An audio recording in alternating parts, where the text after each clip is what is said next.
All right, let's talk about the most incredible engine you will ever own. Nope, not the one in your car, the one that's hammering away inside your chest right now. We're going to dive into the absolutely amazing mechanics of the human heart. So let's start with a number, 100,000. What is that? Well, that's roughly how many times your heart beats every single day. It just keeps going. No holidays, no coffee breaks for your entire life. Just let that sink in for a second. It's staggering. So that brings up the big question, right?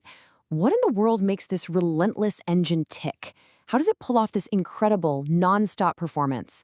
Well, that's exactly what we're going to break down. We're going to follow the whole system, from the nuts and bolts to the finished product. First up, let's get our heads around the heart's main mission. Because it's not just one simple pump. Oh no. Think of it more like a central station that serves three totally distinct, supercritical circulatory systems that keep you up and running. You see, the heart is juggling three jobs at once. First, you've got the pulmonary circuit. That's the one that sends blood next door to the lungs to grab a fresh tank of oxygen. Then there's the big one, the systemic circuit. This delivers all that good oxygen-rich blood to your entire body. I'm talking brain, fingers, toes, the whole shebang. And the coronary circuit, get this, that's the heart's own personal fuel line. It's the system that feeds the heart muscle itself. Pretty cool, huh? So how is this pump actually built to handle all that traffic? You know, the best way to picture it is like a house with 4 separate rooms, and some really, really clever one-way doors. Come on, let's take a look inside. And hey, before we go in, let's get a sense of scale. Go ahead, right now, make a fist. See that? That is roughly the size of the absolute powerhouse we're talking about. All this mind-bending complexity is packed right into that small, muscular organ. Now, this perfectly explains why your heart isn't symmetrical. Think about it. The right side just needs to give the blood a little nudge over to the lungs, which are right next door, so its well is thinner. But the left side, whoa, it has the massive job of pumping blood to your entire body. So naturally, its muscle wall is way thicker, way more powerful. It's got to do all the heavy lifting. It's a beautiful example of form following function. So here are the 4 rooms of the house we were talking about. The 2 top chambers, the atria. They're like little waiting rooms where blood comes in and collects. And the 2 bottom chambers, the ventricles, those are the powerhouses. They're the muscular pumps that forcefully squeeze the blood out and send it on its journey. Simple, elegant, and incredibly effective. All right, now for the main event. This is where it all comes together.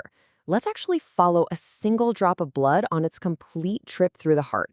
You'll see exactly how this whole system works in perfect harmony. Okay, you ready? Follow me here. Old oxygen-poor blood comes back from the body and enters the right atrium. It then goes through a one-way valve into the right ventricle, which then squeezes and shoots that blood over to the lungs.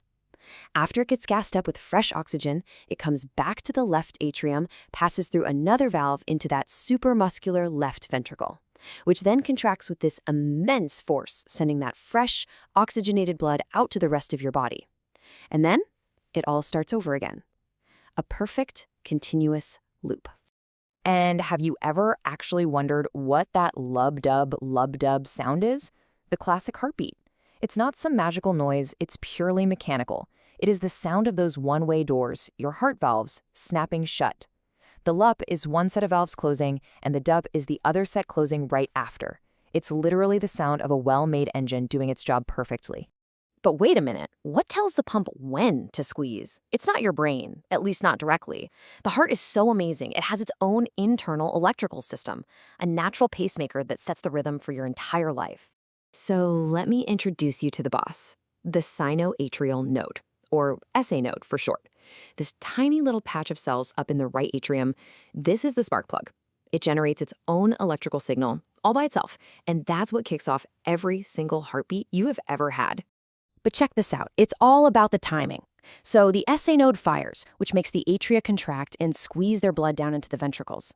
The signal then hits a kind of gatekeeper called the AV node, which holds onto it for just a fraction of a second. Why? Well, that brilliant little pause gives the atria enough time to fully empty before the ventricles get the signal to pump. It is a perfectly coordinated electrical dance. Okay, so a powerful pump is great, but it's only half the story, right? All that blood needs a transportation network. It needs a massive system of highways, roads, and tiny little local streets to get where it's going. And each tip of vessel is built specifically for its job. The arteries, they're like big, thick, muscular highways built to handle the high-pressure blast of blood shooting out of the heart. Veins, on the other hand, are the low-pressure return roads. They're thinner and just bring the blood back home. And connecting them all are the capillaries. These guys are so tiny that blood cells have to line up and go through in single file. And that's where the real magic happens, the exchange of oxygen and nutrients. So when you put it all together, the pump, the electrical system, that huge network of vessels, you get this. A perfect, self-sustaining loop that repeats itself with unbelievable precision, billions of times over a lifetime. I mean, it is nothing short of an engineering masterpiece. So what's the big takeaway here? Inside you, right now, is a system of just breathtaking complexity and reliability. This is the rhythm that powers every single moment of your existence. And that leaves all of us with one final and really important question to think about. What are you doing to help keep that rhythm strong?